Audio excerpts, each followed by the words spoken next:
Welcome to today's video. We are going to film our March reading wrap up. What you will notice is there's not a lot of books on this shelf because in March we read pink themed books and this is where my pink books go. So let's hop into it. First off, we're going to go over the stats for the month. We'll have them on the screen also, but one of our goals is to have 60% of the physical books that I own read, physical TBR, however you want to say it. Because March is my birthday month, I brought in a ridiculous number of books. We're not even going to talk about how many. I will have a book haul coming in of what had come in at that time. More has come in since. Again, we're not going to talk about how many. So we are now at 49.35% from the previous month.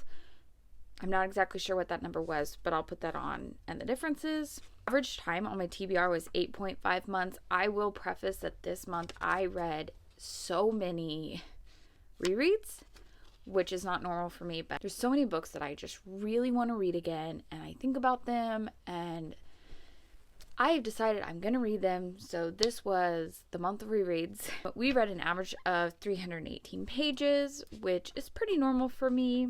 Average star rating of 3.71. I think that's so high because I read so many rereads. I actually read a lot of YA fantasy, which was kind of surprising. I did read the Scholomance series or trilogy, so I understand why that's kind of there.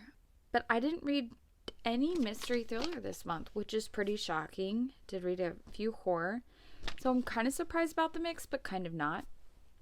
And these are going to be in no particular order, how we talk about these. First one is Truman Capote's In Cold Blood. This is a nonfiction about a family who was brutally murdered out in western Kansas. I obviously am from Kansas, so this was a book that my father recommended to me a long time ago, and I read it. I've read it before. I've enjoyed it. It was a reread and good book. Highly recommend. Winter's Orbit by Irvina Maxwell. This is a science fiction with a little bit of a romance.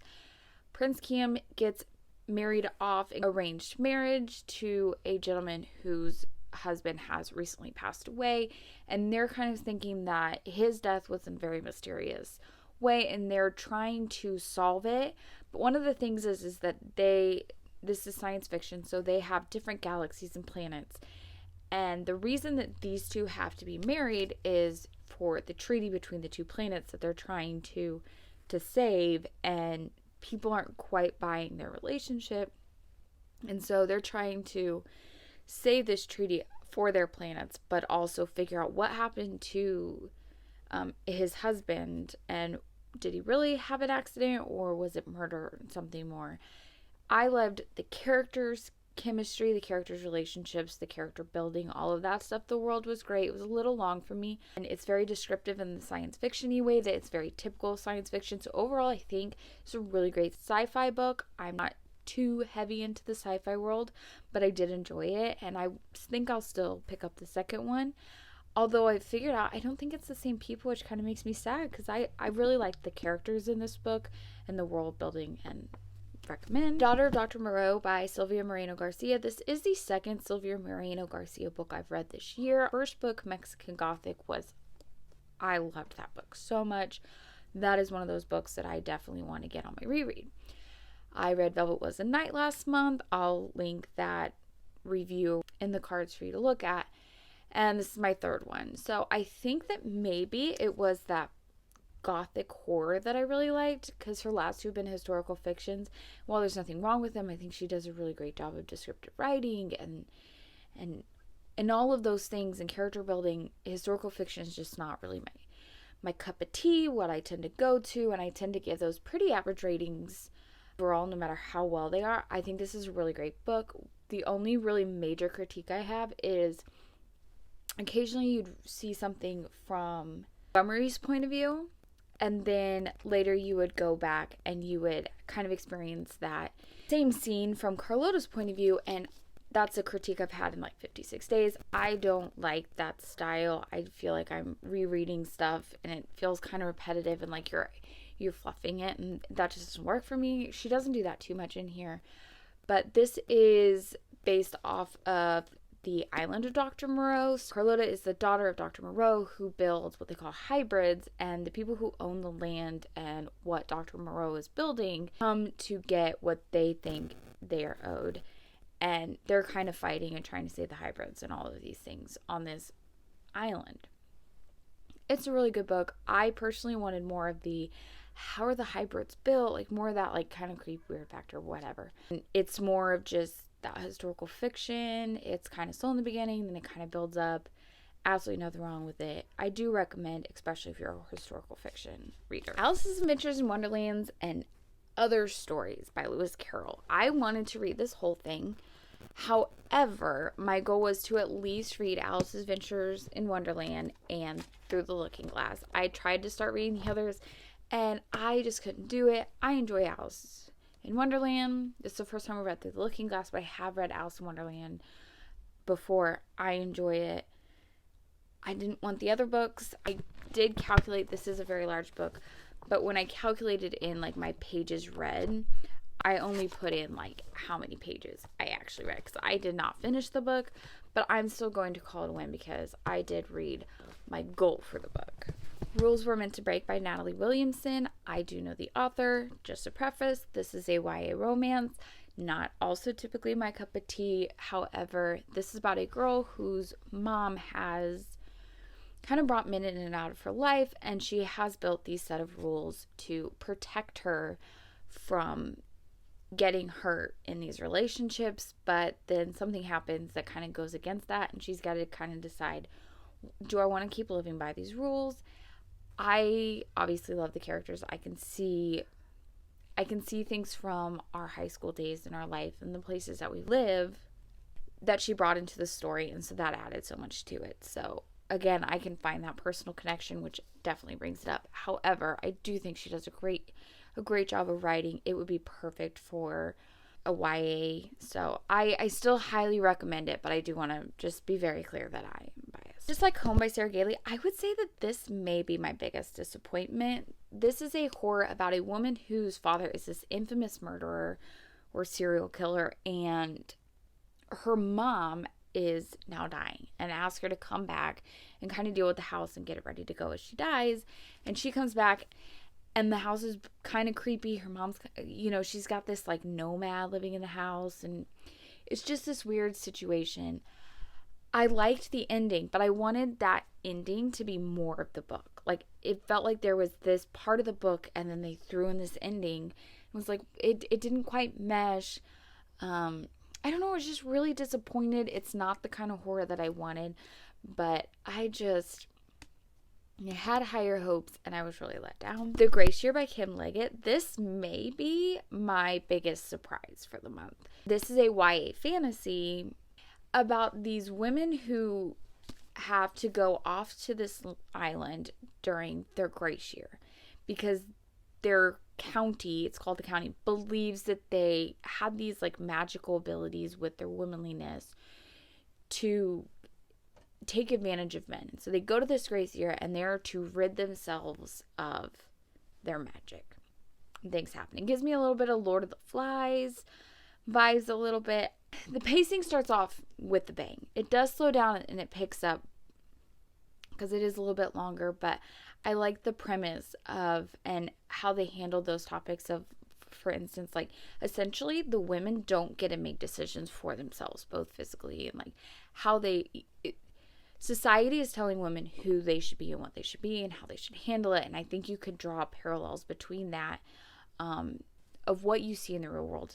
And I just loved this story. I loved the atmosphere, the vibes, the slow build of this tension, and highly recommend go check it out. On You by Amy Leah. This is a romance, almost a rom-com-y, about a woman who's this like fitness influencer, and then she's at the gym and this guy like steals her squat rack, so she calls him Squat Rack Thief. And then turns out there's a connection, and they it's kind of their story of getting together. And I loved the characters. I thought it was fun, lighthearted, just an easy, quick read that you enjoy the characters, you're rooting for them, you understand the things they're going for, and just overall the writing was good, the pacing was good. great book, and I'm going to continue in because there is more in this called the Influencer series that I will be continuing. Lakewood by Megan Giddings. This is almost like a medical horror, if you will. So this woman's grandmother passes away. She really needs money because her mom has all these medical bills. And so she goes and gets offered to join this like medical trials, like testing trials. And so she goes to this place called Lakewood and enters in this medical trial. It's paying her really well. And weird things are happening. It gives me the movie The Experiment with Adrian Brody, I think is his name, and Forrest Whitaker, which that movie, go check it out. But it's a crazy movie. And it's just this slow, creepy tension. It's not that fast paced in your face. There is some gory moments, but it is just that creepy real life horror tension that you get. And it is a really good book. Where the Sidewalk Ends by Shel Silverstein. This was my unwrapped blind date with the book. I'll link that below, where my son picked out a bunch of books, how my mother wrapped them, and I unwrapped one. This was the one I unwrapped. I ended up reading this with my children. We'd read a little bit each day. They absolutely loved it and had so much fun with it. And so this was a quick read. This is just a bunch of little silly poems, and I have read this before. I think it's so cute, and I would definitely read it again. I did read one book that I only have a Kindle version of, In the Tall Grass by Stephen King and Joe Hill. This is a short story horror, and I will say I understand how the book is good. So essentially this is about a brother and sister. The sister's pregnant. They're on this kind of cross-country trip. They're driving through Kansas, and there's this really tall grass, and they hear this little boy calling for help, and they're like, we gotta help. So they get out and they go to help get this little boy out of this really tall grass, and then they get in the grass, and there you go. Very fast-paced, gory, action-packed. It's like 62-page book. Super short book. I will say, spoiler alert right here. Read the trigger warnings, because this is, if I had seen trigger warnings, or really, and maybe I missed them, but I didn't see trigger warnings, I would not have read this book, because this is a book about the pregnant girl gets beaten, she miscarries her baby, and then they eat the baby. And I don't want to read about miscarriage. I don't want to read about cannibalism of a miscarried baby. Like, that's just, those are topics that, especially in the amount of detail and description that this book had, I didn't want to read. But it's like so short. It's like there and then it's over. So that's why I'm giving it such a low rating, but I understand why others may enjoy the book a lot more. Last but not least, we read all 3 of Naomi Novik's Scholomance series. I have already read the first 2, A Deadly Education and The Last Graduate. I gave both of these 5 stars, and I'm giving The Golden Enclaves 5 stars. I'm not going to say too much about exactly what happens in this book, because I don't want to spoil anything if you haven't read. But essentially there is a school called the Scholomance that magical kids go into, and then they don't leave until they graduate. But this school is a deadly school, and it's kind of like its own living, breathing creature. But there's what they call Malapakari that are trying to get them, which are just pretty much little creatures who are trying to get them, and they have to survive in the school, and they have to learn, and then they have to fight their way out on graduation. Elle, the main character, has had this prophecy saying like she's going to be such an evil person, and then she kind of develops this relationship with Orion, who can kill pretty much any Mal, and like that's his passion and his love. It's kind of the relationship and how they're dealing with this world in the school. I will say The Golden Enclaves is the first one outside of the school, and you get a little bit more of that world outside of what that school is and all the dynamics of the enclaves that are there. And I love these books. I love the world building. I love the character building, everything. I can't talk highly enough about these books, and I love them.